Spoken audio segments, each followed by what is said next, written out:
श्री लाडली लाल की जय। पूज्य श्री बाबा महाराज की जय। श्री ब्रजमंडल धाम की जय।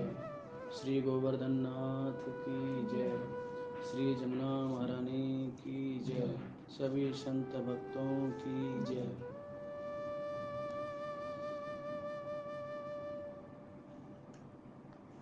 भोरी किशोरी परिवार के सभी श्रद्धेय वैष्णवों को सर्वप्रथम जय श्री राधे, जय श्री कृष्ण।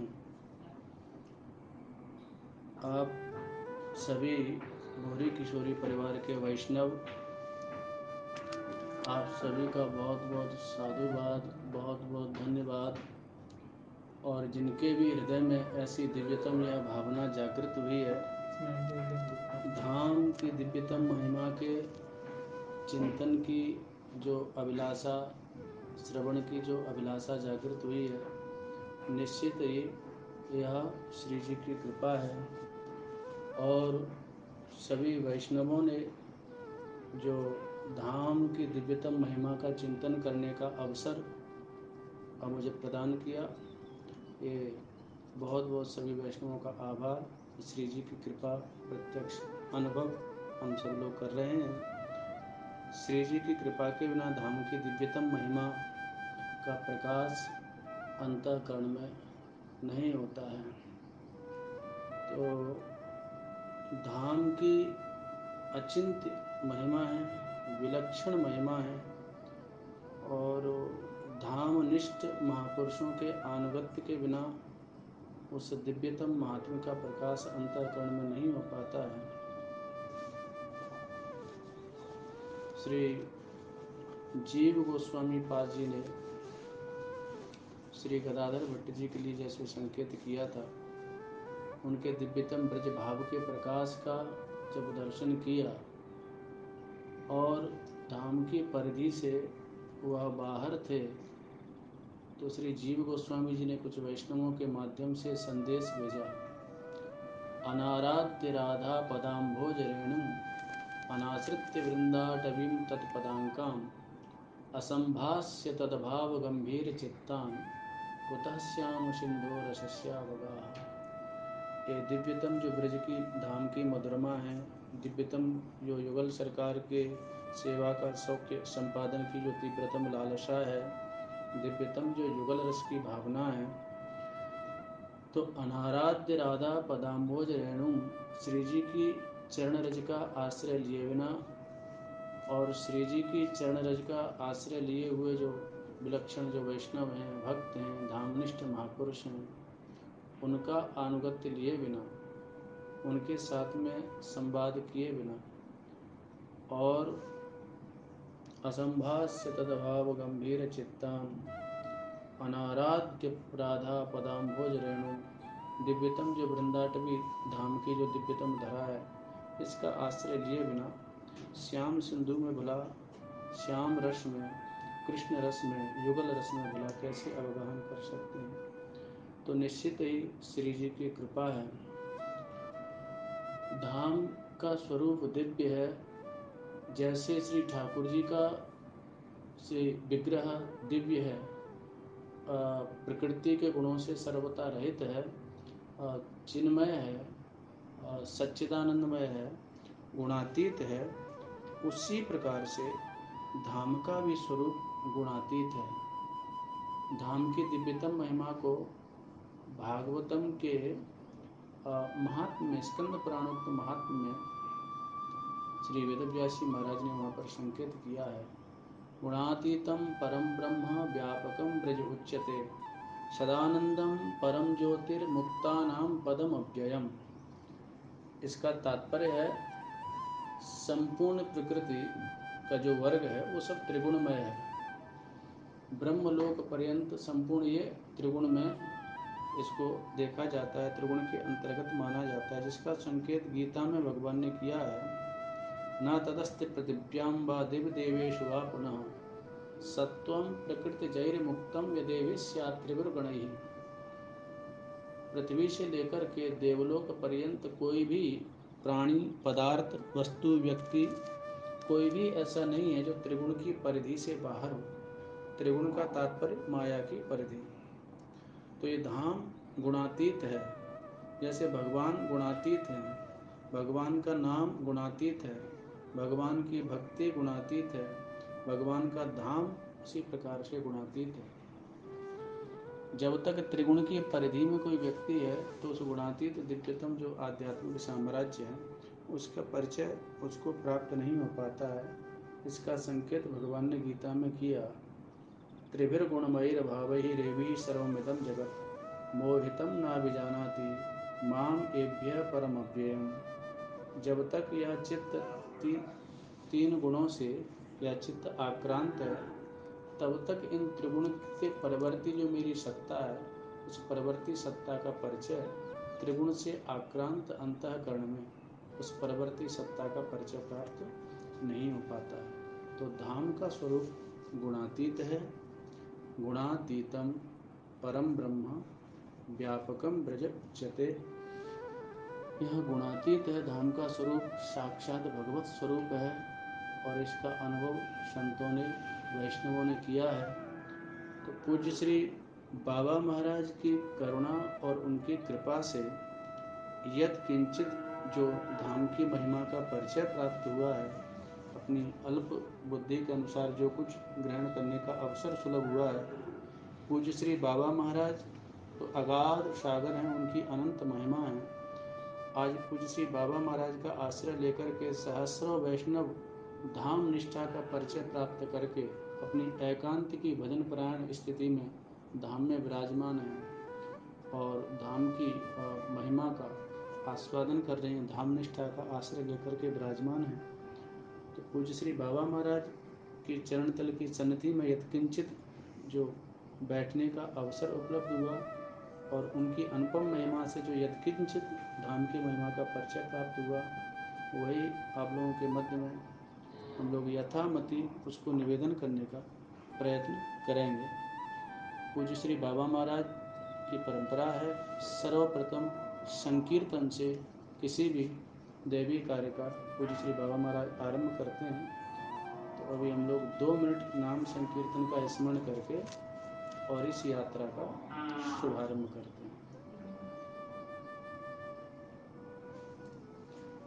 जय वन धाम जय जय श्री राधे, जय वृंदावन धाम जय जय श्री राधे, जय वृंदावन धाम जय जय श्री राधे, जय वृंदावन धाम जय जय श्री राधे।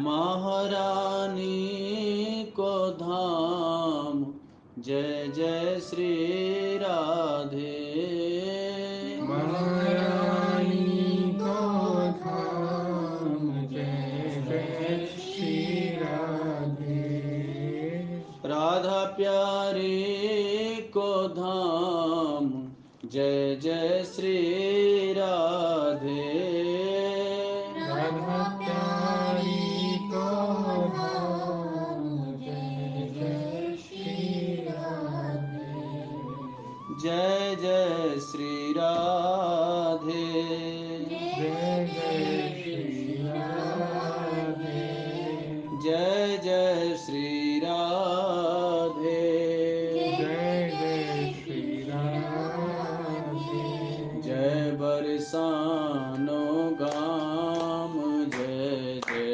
श्री राधे, जय बरसानो धाम जय जय श्री राधे, जय बरसानो धाम जय जय श्री राधे, जय बरसानो धाम जय जय श्री राधे।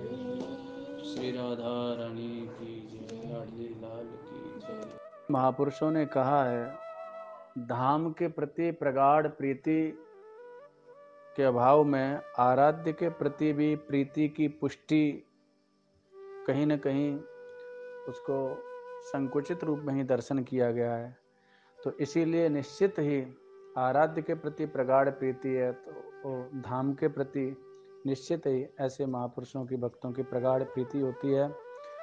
तो धाम तो व्यापक है, यद्यपि साक्षात शरीर से अवसर मिले तो शरीर से धाम का आश्रय लेकर के वहाँ पर उसकी रज का आश्रय लेकर के और वहाँ पर बैठ करके दिव्यतम अपना चिंतन भावना आदि करना चाहिए। शरीर से यदि अवसर ऐसे नहीं मिल रहा तो जहाँ पर है वहीं से भावना धाम का चिंतन किया जाए, क्योंकि धाम व्यापक है। जल में बसे कुमुदनी, महापुरुषों ने कहा है, जल में बसे कुमुदनी चंद बसे आकाश, जो जाके हिय में रहे सो ताई के पास। तो इसीलिए मन हमारा धाम में हो, यदि बाहर भी हैं और निरंतर हमारा धाम का चिंतन चल रहा है तो निश्चित ही हम लोग धाम के वास का ही आस्वादन कर रहे हैं। मन लगाए प्रीति कीजिए, धाम से मन लगा करके प्रीति करना चाहिए। जब मन लगा करके प्रीति करेंगे, हमारी आसक्ति धाम के प्रति हो जाएगी, तो यदि हम धाम में हैं तो निश्चित सेवा परायण होंगे।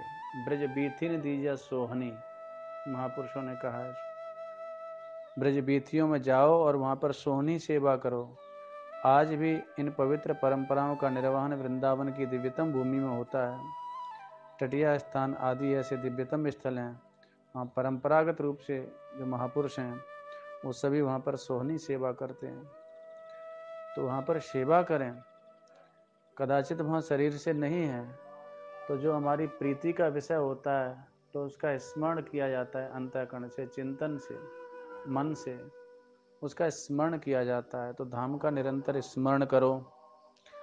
ये वृंदावन मावशंति यदवा स्पृष्ट्वात दृष्ट्वा गता, श्रीमद् प्रबोधानंद सरस्वती पाद कह रहे हैं।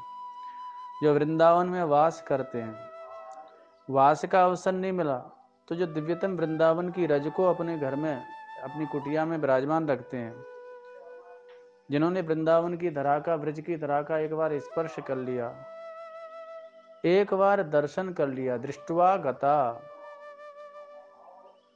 अपनी कुटिया, अपने भवनों में जा करके और ध्यायंत, उस धाम की दिव्यतम धरा का, उस भूमि का जो ध्यान कर रहे हैं, अपने घर में बैठ करके वहीं से प्रणाम भी कर रहे हैं। अथवा तद गुणगणान गायन्ति शृण्वन्ति वा, धाम के दिव्यतम जो महिमा है उसको सुनते हैं अथवा कहते हैं। मूर्धना विव्रत तद रजः क्वचन, अथवा इतना भी अवसर उपलब्ध नहीं हो पाया तो किसी भी ब्याज से धाम की दिव्यतम जो रेणु है, रज है, उस ब्रज रज को अपने सिर पर, अपने मस्तिष्क पर विराजमान करते हैं। किशोरी तेरे चरणन की रज पाऊं, पड़े रहूं कुंजन के कोने, श्याम राधिका गाऊं, जा रज को ब्रह्मादिक तरसत सोरज शीस चढ़ाऊं। क्या मिलेगा उस रज की कामना से, व्यास स्वामिनी की छवि निरखत हरस हरस जस गाऊं। अथवा श्री भट्ट देवाचार्य जी ने जैसे कि गाया है, यह आशा और धार रे मन वृंदा विपिन निहार, यद्यपि मिलहि कोट चिंतामणि तदपि न हाथ बसार। धूल धूसर तनु, जय श्री भट्ट धूल धूसर तनु, यह आशा और धार, यहाँ की धूली में पड़े रहे हो। यहाँ की धूली भी अति दिव्य, यहाँ की रज की अनुपम महिमा है, विलक्षण महिमा है। इसीलिए अभी हम लोग श्रवण करेंगे, यहाँ की रज की कामना से ही ब्रह्मा जी ने कितना तीव्र तप किया और उस तप के फलस्वरूप ब्रह्मा जी बरसाने में आकर के विराजमान हुए और वृंदावन की दिव्यतम, उस ब्रज की दिव्यतम रज का आस्वादन कर रहे हैं। यह रज उस विलक्षण कृष्ण प्रेम को प्रदान कराने में सर्वथा समर्थ है।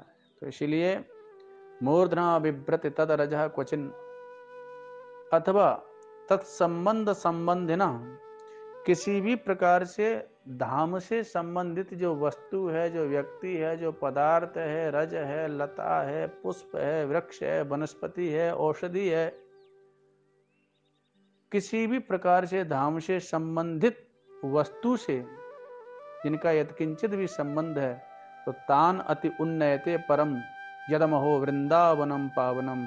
ये अद्भुत धाम की महिमा है, उनको दिव्यतम वह धाम का सौख्य, धाम की दिव्यतम महिमा युगल रस का आस्वादन कराती है ये धाम की दिव्य भूमि। तो सभी वैष्णवों को बहुत बहुत साधुवाद, जो दिव्यतम धाम की महिमा का ऐसा चिंतन जिनके अंतःकरण में उद्भूत प्रकट हुआ है और इस धाम की दिव्यतम महिमा का चिंतन करने का अवसर हमको भी उपलब्ध कराया, उसके लिए बहुत बहुत साधुवाद। अब हम लोग बरसाना से ही इस यात्रा का शुभारंभ करते हैं। वैसे 84 कोस की यात्रा की प्राचीन परंपरा है।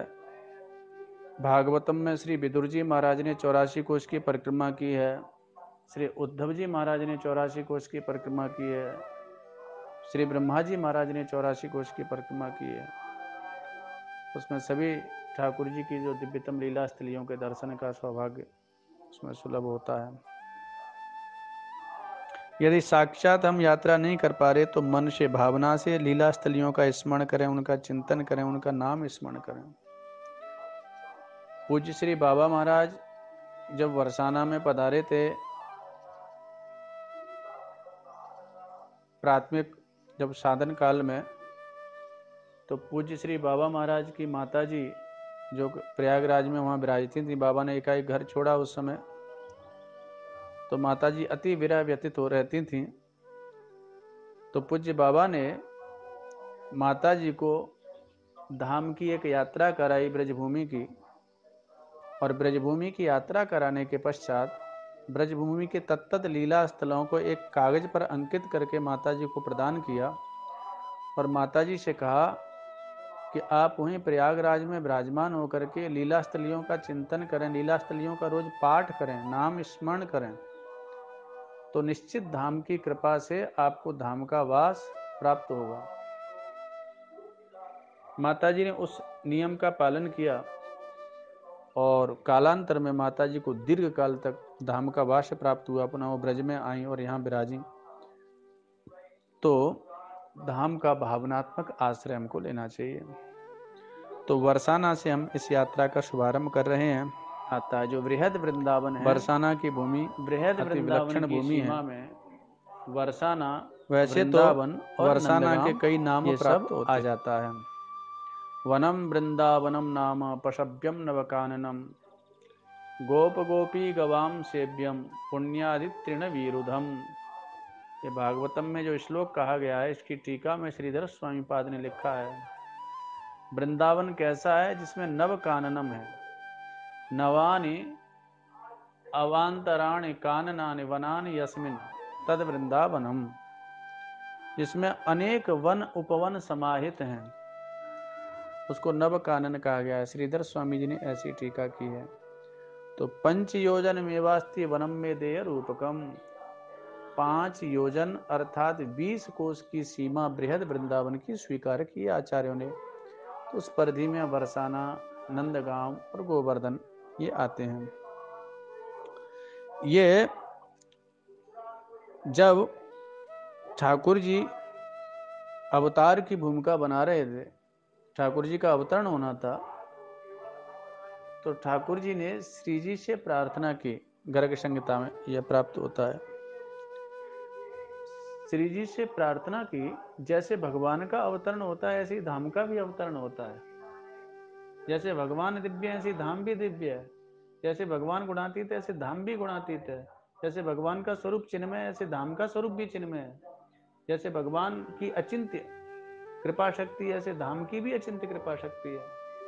यहाँ तक कि महापुरुषों ने तो ये कहा है कि यदि औदार्य की दृष्टि से देखा जाए तो भगवान से भी आगे भगवान का धाम है।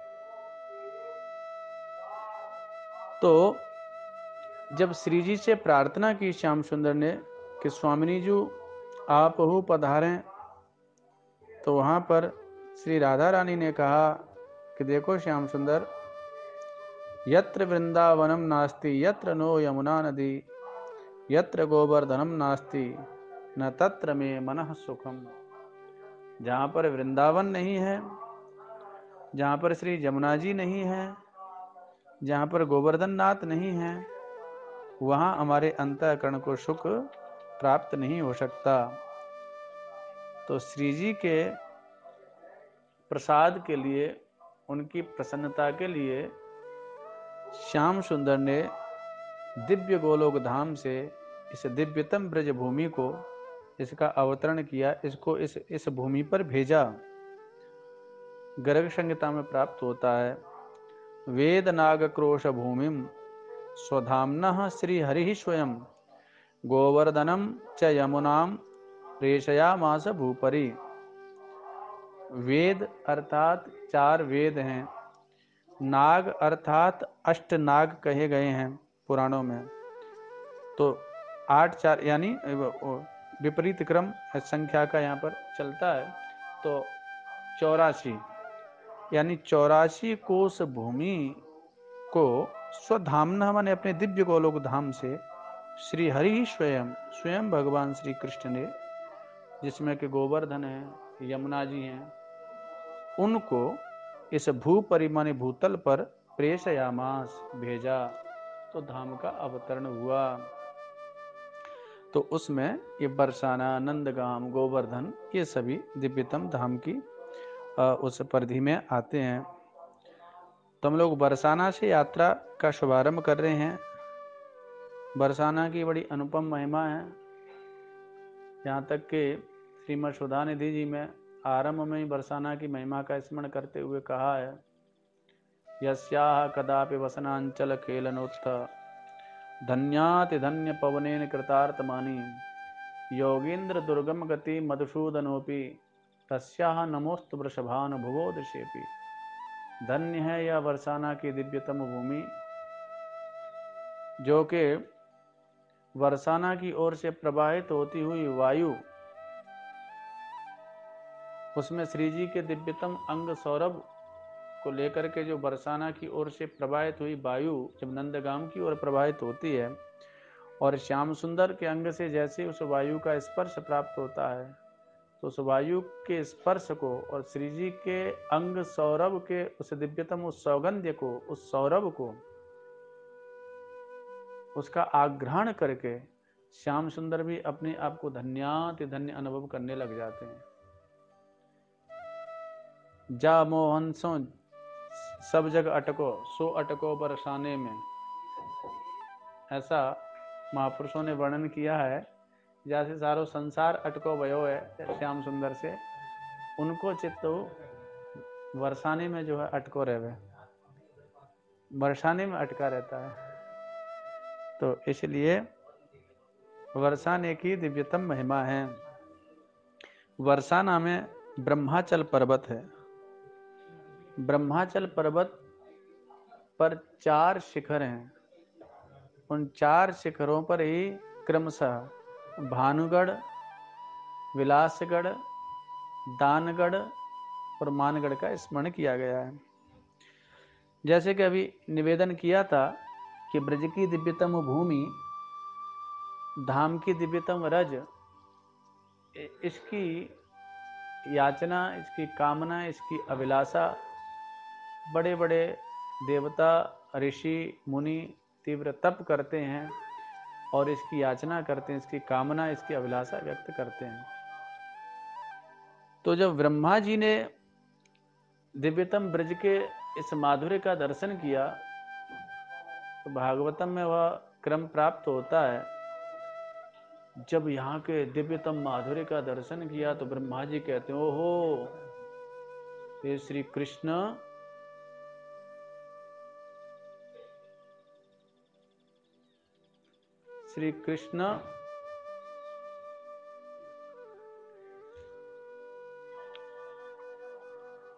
ब्रह्मा जी ने जब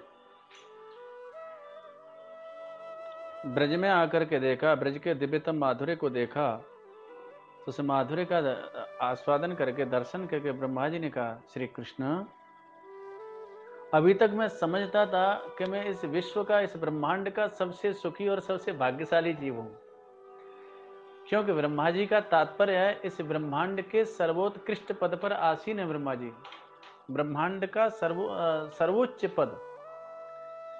तो ब्रह्मा जी ने कहा कि मैं अभी तक अपने आप को बहुत भाग्यशाली समझता था, लेकिन आज अपने को बहुत अभागा समझ रहा हूं। हाय, मैं ब्रज रज से, ब्रज रस से, इस ब्रज के माधुर्य से वंचित ही रहा। और ब्रज के माधुर्य के आस्वादन का एक ही उपाय है, यहाँ की रज में मिलना पड़ेगा, यहाँ की रज का आश्रय लेना पड़ेगा। रज छोड़े रज पाइए, रज राखें रज जाए। महापुरुषों ने कहा है, वृंदावन रस दूर है, बिन शेये रज रूख। यहाँ की दिव्यतम रज रानी का, लता रानी का आश्रय लिए बिना, राधा रानी का आश्रय लिए बिना वृंदावन की मधुरिमा का आस्वादन कोई नहीं कर सकता है। तो ब्रह्मा जी ने कहा, हाय, मैं इस ब्रज रज से वंचित रहा। ये ग्वाल बाल बहुत भाग्यशाली हैं। अहो भाग्यम नंद गोप ब्रजौ कशाम, यन मित्रम परमानंदम पूर्णम ब्रह्म सनातनम। अच्छा, तो भगवान ने कहा, तो आप अपने आप को भाग्यशाली कैसे समझेंगे? बोले, अब तो एक ही कामना है। बोले, क्या?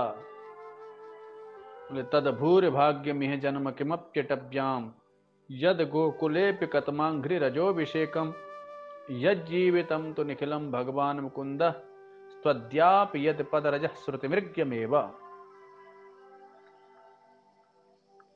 तदभूर, वो मेरे जीवन का बहुत बड़ा सौभाग्य का दिन होगा। बोले, कौन सा दिन? किमपि अटव्याम, अटव्याम माने इस ब्रज की किसी भी वीथी में, किसी भी गली में, इस ब्रज के किसी भी भाग में। मैं ये नहीं करा कि वृंदावन में, बरसाना में, कहीं भी।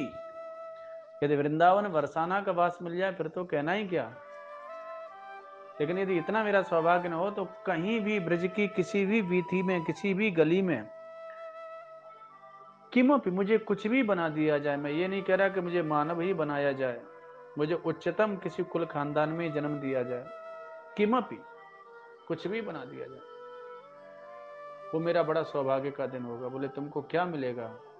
यद गोकुले पे कतमांघ्रि रजोभिषेकम, इस गोकुल में, इस वृंदावन में, इस ब्रज में किसी भी विलक्षण कृष्ण प्रेमी, किसी ब्रजवासी की, ऐसे जो कृष्णगत प्राण कोई महान भाव है, उसकी चरण रज मेरे मस्तिष्क पे पड़ जाएगी, मैं धन्याति धन्य हो जाऊंगा। यद गोकुले पे कतमांघ्रि रजो, कतमांग माने किसी के भी, अंघ्रि माने चरण की, रज से अभिषेक, मेरा अभिषेक हो जाएगा, मैं धन्याति धन्य हो जाऊंगा, मुझे वह दिव्यतम कृष्ण प्रेम प्राप्त हो जाएगा, ब्रज का रस प्राप्त हो जाएगा। तो ब्रह्मा जी ने ऐसी भावना व्यक्त की। इसी का वर्णन वाराह पुराण में आता है। पुराकृत युगश्यांते ब्रह्मणा प्रार्थितो हरिः, ममोपरि सदा त्वं हि रास क्रीडां करिष्यसि, सर्वाभिर ब्रज गोपीभिः प्रावृट काले कृतार्थकृत। पुरा माने पहले, सतयुग के अंत में ब्रह्मा जी ने भगवान से प्रार्थना की, हे नाथ, आपकी दिव्यतम ये लीला है ना, शक्य लीला है, रास लीला है, ये सब मेरे ऊपर हो और मुझे जो है आपकी चरण रज प्राप्त हो, ब्रज गोपियों की चरण रज प्राप्त हो। तो इस निमित्त ब्रह्मा जी ने 60,000 वर्ष तक तप किया। 60 वर्ष सहस्राणि पुरा तप्तम मया तप। तब भगवान ने कहा, ब्रह्मा जी, ततो ब्रह्मन ब्रजं गत्वा वृषभानुपुरं गतः। ब्रह्मा जी, आप ब्रज में जाएं, वृषभानुपुर माने बरसाना में जाएं, और पर्वतो भवसित तुम ही मम क्रीडांच पश्यसि, और वहां पर आप पर्वत के रूप में विराजमान रहेंगे और मेरी क्रीड़ा का आप दर्शन करेंगे, मेरी लीला का दर्शन करेंगे। यस्माद् ब्रह्मा पर्वतो भूत वृषभानुपुरे स्थितः, और ब्रह्मा जी पर्वत के रूप में वृषभानुपुर अर्थात बरसाना में आकर के विराजमान हुए। तो बरसाना में जो पर्वत है ये ब्रह्माचल पर्वत है, इनको ब्रह्माचल पर्वत के रूप में जाना जाता है। स्वयं ब्रह्मा जी ब्रह्माचल पर्वत के रूप में विराजमान हैं। ब्रह्मा जी के जैसे 4 मुख हैं, तो इस पर्वत की भी मुख्यतम 4 चोटियां हैं, 4 शिखर हैं, तो उनको ब्रह्मा जी के 4 मुखों के रूप में देखा जाता है। वो 4 प्रधान चोटियां हैं जिन पर वृषभानु बाबा के 4 किले हैं, जैसे कि मानगढ़, दानगढ़, विलासगढ़ और भानुगढ़, ये 4 शिखर हैं। बरसाना का जो प्राकट्य है यह वस्तुतः सूर्यवंश की परंपरा में है। इसकी भी कथा प्राप्त होती है। राधा रानी वस्तुतः सूर्यवंश की परंपरा में है। राम जी के पूर्वज जो दिलीप जी महाराज हुए हैं, जिनकी कथा प्रसिद्ध है, अच्छा, कि सूर्यवंश की पावन परंपरा में महाराज दिलीप जी का आविर्भाव हुआ है और दिलीप जी की अनुपम गोभक्ति का वर्णन शास्त्रों में प्राप्त होता है। रघुवंशम महाकाव्य में महात्मा कालिदास जी ने विशेष रूप से उनकी गोभक्ति का वर्णन किया है। तो महाराज दिलीप के पुत्र रघु होते हैं और महाराज रघु की परंपरा में ही आगे चल के अभय कर्ण जी होते हैं। अभय कर्ण जी जब श्री शत्रुघ्न जी महाराज लवणासुर का वध करते हैं और मथुरा में आकर के विराजते हैं, उस समय अभय कर्ण जी महाराज भी उनके साथ में यहाँ आते हैं, ब्रज का भ्रमण करते हैं। गायों के प्रति उनकी बड़ी निष्ठा थी। उन्होंने गौ सेवा को स्वीकार किया। तो बरसाना की दिव्यतम भूमि गौ सेवा के लिए उनको अति उपयुक्त लगी और उन्होंने अपने गौ सेवा के केंद्र के रूप में बरसाना की दिव्यतम भूमि को चुना। इन्हीं के पुत्र आगे चल के रसंग जी होते हैं। रसंग जी भी गौ सेवा करते थे और रसंग जी ने ही बरसाना बसाया है। ये बरसाने का एक संक्षिप्त एक इतिहास। सूर्यवंश की परंपरा में ये बरसाना का दिव्यतम यह प्राप्त होता है इतिहास। और रसंग जी की परंपरा में आगे चल के श्री वृषभानु बाबा का आविर्भाव होता है और जहाँ श्री जी का प्राकट्य होता है। गर्ग संहिता के अनुसार कीर्ति मैया पूर्व में पितृस्वरों की कन्या थी। शिव पुराण में भी ऐसा प्राप्त होता है। ये पितृस्वरों की 3 कन्याएं थीं। सनत कुमार जी के श्राप के कारण से इनको मानवीय योनि प्राप्त हुई। सुनैना जी जो कि माता सीता जी की माता जी के रूप में प्रकट होती हैं, मैना जी जो पार्वती जी की माता जी के रूप में प्रकट होती हैं, और कलावती जी जो कि श्री जी की माता जी के रूप में प्रकट होती हैं। तो इन्होंने तीव्र तप किया और तप के फलस्वरूप जब ब्रह्मा जी मोक्ष आदि इनको देने लगे तो माता कलावती जी ने मना कर दिया, हमको मोक्ष नहीं चाहिए, हमको श्री जी की दिव्यतम बाल लीलाओं का आस्वादन करना है। ब्रह्मा जी ने कहा कि वह तो मेरी क्षमता नहीं है और वो तो श्री जी ही कृपा करके उन लीलाओं का आस्वादन कराएंगी, या तो उन्हीं की कृपा पर अवलंबित है, आश्रित है। मैं श्री जी से प्रार्थना करूंगा। तो वही माता कलावती जी यहाँ पर माता कीर्ति के रूप में प्रकट होती हैं और माता कीर्ति के यहाँ बरसाना में श्री जी का प्राकट्य होता है। तो ब्रह्माचल पर्वत के 4 शिखर जो ब्रह्मा जी के 4 मुखों के रूप में जिनका दर्शन होता है, मानगढ़, दानगढ़, विलासगढ़ और भानुगढ़। यहाँ पर यात्रा के क्रम में जो भानुगढ़ जहाँ पर श्री जी का महल है उसको प्रणाम करते हैं, बरसाने को प्रणाम करते हैं, वृषभानु जी को प्रणाम करते हैं। प्रणाम मंत्र है, मही भानु सुतायै व कीर्तिदायै नमो नमः, सर्वदा गोकुले वृद्धिम प्रयक्ष मम कांक्षिताम।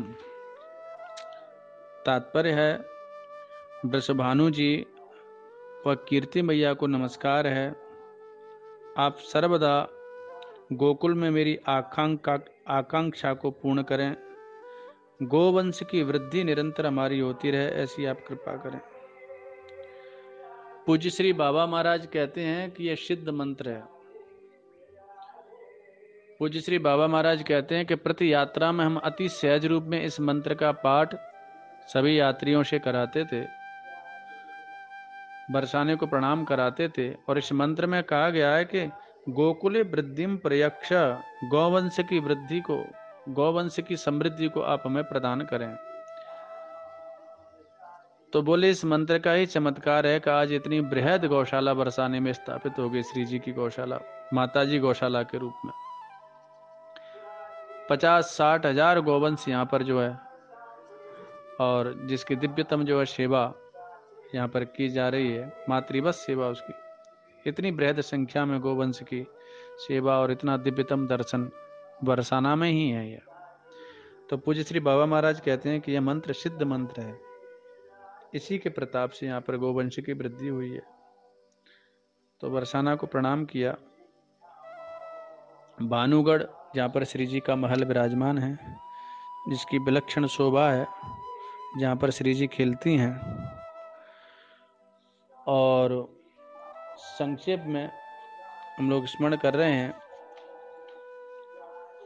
क्योंकि आज थोड़ा सा प्रथम समय, थोड़ा सा ये इस पद्धति को, इस क्रम को जानने में और थोड़ा सा प्रथम समय इसमें चला गया। तो भानुगढ़ का स्मरण किया। दूसरा गढ़ है मानगढ़, गढ़ माने किला। मानगढ़ को प्रणाम करने का मंत्र प्राप्त होता है ब्रज भक्ति विलास में।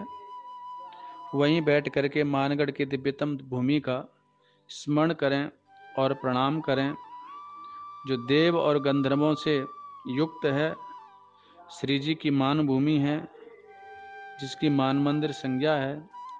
ऐसी श्री जी की मान भूमि, मान मंदिर को प्रणाम करते हैं। देव गंधर्व रम्याय राधा मान विधायिने, मान मंदिर संज्ञाय नमस्ते रत्न भूमये। यहाँ श्री जी की दिव्यतम मान लीला हुई है। मान प्रेम की एक उच्चतम अवस्था है। श्री रूप गोस्वामी जी ने भक्ति रसामृत सिंधु में सब का चिंतन किया है। आदो श्रद्धा, ततो साधु संग, अत भजन क्रिया, ततो अनर्थ निवृत्ति। प्रेम के जो सोपान हैं, प्रथम क्रम से चलते हैं। सबसे पहला क्रम है श्रद्धा, शास्त्रों के संतों के प्रति श्रद्धा। उसके पश्चात दूसरा सोपान है साधु संग। तीसरा सोपान है भजन क्रिया। फिर अनर्थ निवृत्ति, फिर निष्ठा, रुचि, आसक्ति, भाव, भाव की प्रौढ़ावस्था प्रेम, फिर प्रेम की उच्चतम अवस्थाएं, जो कि श्री जी ठाकुर जी के अंतरंग परिकरों में ही वह लक्षित होती हैं। या प्राकृत शरीर की क्षमता नहीं है कि भाव से ऊपर की अवस्थाओं के उस वेग को, आवेश को या झेल सके।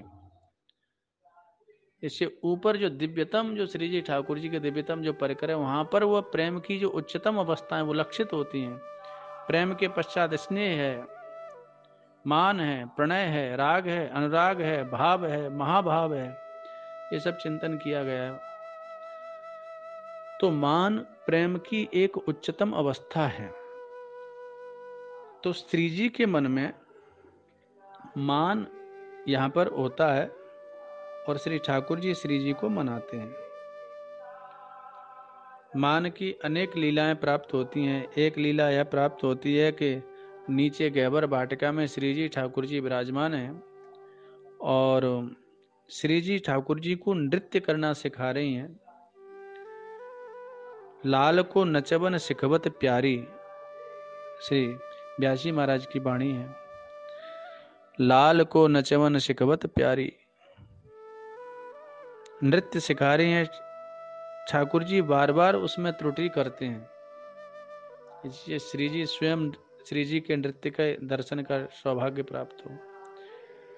तो एक कुशल अध्यापक की भांति श्री जी एक डंडी लेकर के और ऐसे भय दिखाती हैं और नृत्य की अनेक मुद्राएं उनको बताती हैं श्याम सुंदर को कि नहीं, इस प्रकार से यहाँ पर इस प्रकार से नृत्य करना है।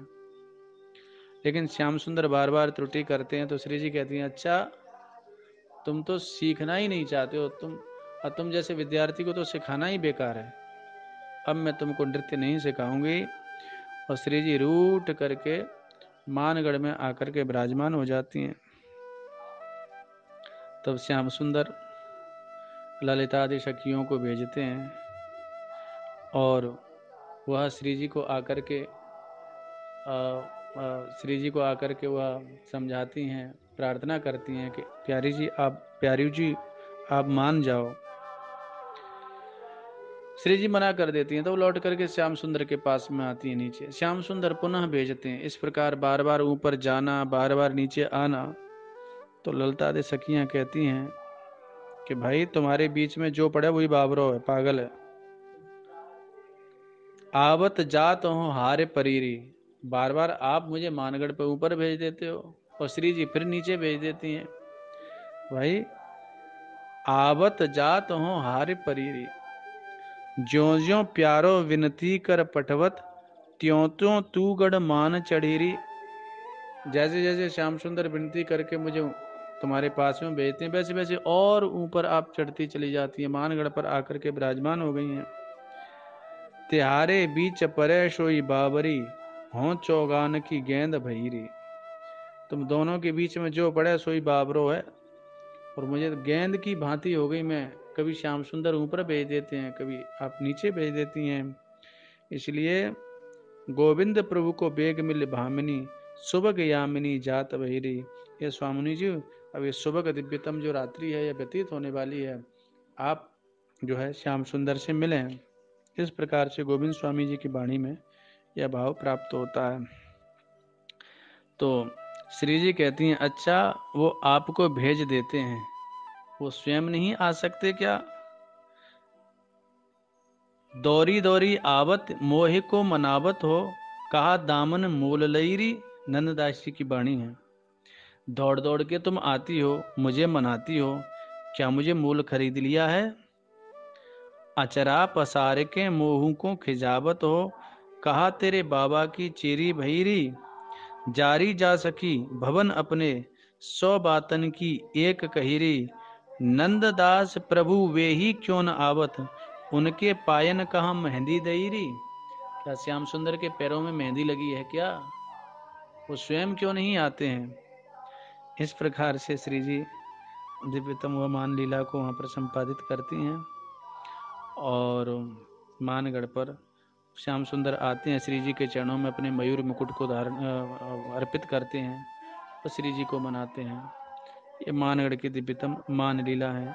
अनेक महापुरुषों ने मान लीला का दर्शन किया और मान लीला को गाया है। युगल शतक में श्री भट्ट देवाचार्य जी ने गाया है। चतुरासी जी में श्री हरिवंश महाप्रभु जी ने गाया है और इस लीला का चिंतन किया है। ये मानगढ़ की संक्षिप्त लीला का चिंतन किया करते हैं। और आज प्रथम दिन था। शेष चिंतन, शेष जो दिव्यतम लीला भूमि है उसका चिंतन व्यवस्थित रूप से पुनः हम अग्रिम सत्र में और उस चिंतन को हम लोग प्रस्तुत करेंगे और इस दिव्यतम धाम की महिमा का आस्वादन करेंगे। आज यहीं विश्राम। जय श्री राधे। बहुत बहुत साधुवाद, बहुत बहुत धन्यवाद आप सभी वैष्णवों को।